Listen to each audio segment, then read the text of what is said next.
Le positif, c'est génial. On a arrêté de hurler. On a arrêté les colliers qui torturent. Bon, pas tout le monde. On a appris le renforcement positif. Progrès énorme. Mais aucune méthode n'est immunisée contre la pression. Aujourd'hui, on ne se force plus, on récompense. Mais parfois, on récompense vite, on récompense fort, on récompense tout le temps.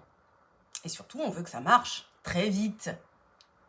Un rappel parfait à 5 mois, un chien sociable avec tout le monde, un focus permanent, un chien engagé et si possible, instagrammable. Parce que sinon, bon, ça compte à moitié. Le problème, ça n'est pas la récompense. Le problème, c'est l'intention derrière. Quand le positif devient « il doit réussir », il doit progresser, il doit être stable. On a juste changé l'emballage. La pression, ça reste la même. Et biologiquement, ça donne quoi? Un système nerveux activé en continu. Une activation sympathique chronique. Un cortisol élevé. Bruce McEwen y parle de charge allostatique. Le coût du stress répété sur l'organisme. Même si on sourit en donnant une récompense. Un chien, il peut coopérer et être tendu. Un chien, il peut performer et être en hypervigilance. Le système nerveux, il ne fait pas la différence entre pression par contrainte et pression par attente permanente. Il perçoit juste une exigence.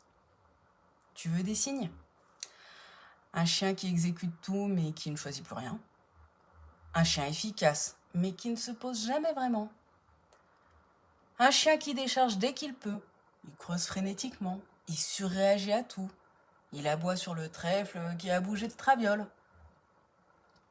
Le positif, c'est pas le problème. La vitesse, c'est le problème. La comparaison, c'est le problème. La performance comme identité, c'est le problème. Ralentir, c'est pas régresser, hein. C'est permettre au système parasympathique de faire son travail. Sécuriser, apaiser, restaurer. Et un chien régulé, ça vaut toujours plus qu'un chien performant, même si ça fait moins de vues. Et toi, t'en dis quoi? Allez, ciao ciao!